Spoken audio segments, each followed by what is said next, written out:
Number 1 of the U.S. Open, and we're going to start with our defending champion, Graeme McDowell.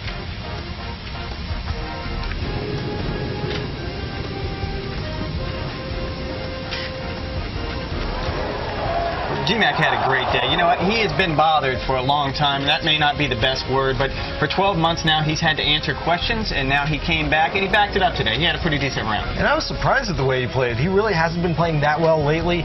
8 straight stroke play tournaments where he's been outside of the top 30, and finally he's coming back. He must like this tournament.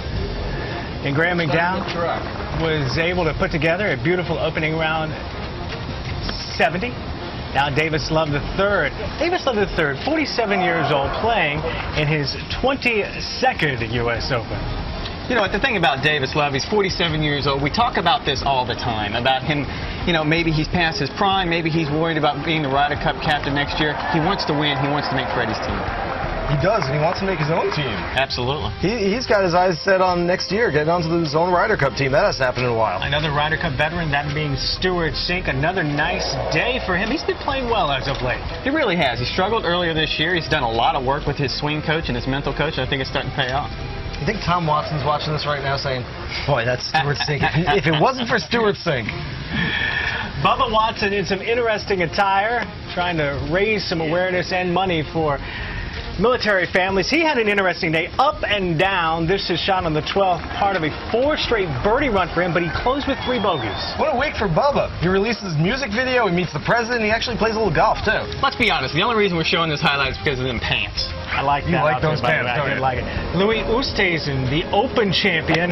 Man, he has been kind of, well, nowhere lately, but suddenly he perked up today.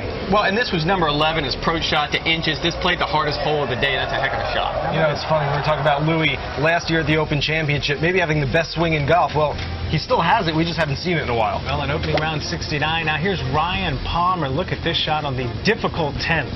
I talked to his caddy today. That runner-up finish at playoff loss at the Nelson was huge for him, gave him a lot of confidence.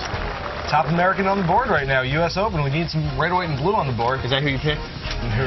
Opening round 69 for Ryan. How about Y.E. Yang? He seems to play well in difficult golf courses. Played well at the Honda Classic this year. Birdie roll in there on number 6.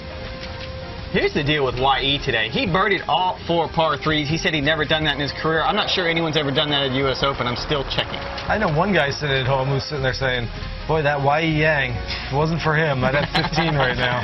68 for Y.E. Hello, Sergio Garcia. The reports of his demise may be greatly exaggerated. Todd, I told you recently, and you made fun of me, I still think he's a multiple major champion. Here's the deal. I didn't think it was happening this week, though. Here's the deal. He always struggles with his putter, but with shots like that, he doesn't have to putt. And look at this thing going across the green. And the putter has been his bugaboo for a number of years, but when you're rolling bombs like that, that'll give you some confidence. How about a 69 for Sergio on the day? And look at this great approach here. He's always had one of the greatest swings in golf, in my opinion. Well, he's one of the best ball strikers, and you can imagine how aggravating it's been over the years for that putter to let him down time and time again. It's good to see him back on the board. Rex, you can make that putt.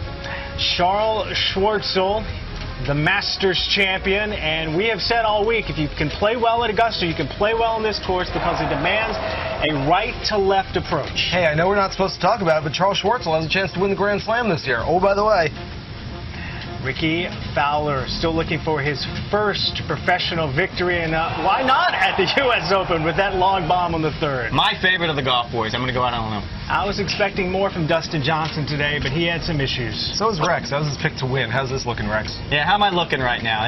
This one doesn't turn out well. I don't think the next one turns out very well either. I'm surprised. He hits it so high, so far. I thought he was a stone-cold lock. It's about as close as you can get in this game. Pool and a pond. Pond be good for you. He's not hitting people, so he's got that over lefty. Well, he's in the DC. We are in the DC area, and he was definitely hitting it on the Republican side on that hole. Oh. Ended up shooting a 75 on day number 1. And here, by far, the crowd favorite, Phil Mickelson, 5-time runner-up, starts on the 10th hole, the treacherous 10th. Happy birthday to you. It's his birthday, turning 41 today, but this is not a great gift. We're going to talk about this later, but that is nowhere to start a tournament on that 10th hole, straight out of the gates, first thing in the morning, and that's why. You saw the deflation immediately when ended up double bogeying that hole, but he does rebound a bit. This birdie here on the 2nd hole, his 11th. He's been working on that putting stroke. He said it's not quite there yet. Well, we saw it today. It's still a work in progress. Shoots a 74. Now the aforementioned Rory McIlroy, that beautiful stroke there on the 17th. We talked about ball striking and Sergio Garcia. I asked his manager, Chubby Chandler, a few days ago, how would you rank Rory's ball striking? He said best in the game, better than Lee Westwood even. You get a birdie on that difficult 18th, and you're like picking a stroke and a half up on the field. Now on the first, a birdie there, and Rory McIlroy has something percolating. Then from the graduated rough area. Well, you know, this is good ball striking right here. And this goes exactly what we talked about earlier. The fact he's been able to rebound, he came into this with a clear mind. I think he has something to prove, not just to himself, but all those people who watched him collapse in the final round at Augusta. And you know what? Just like Dustin Johnson last year, Rory McIlroy has sort of become a fan favorite for what he didn't do as opposed to for what he did.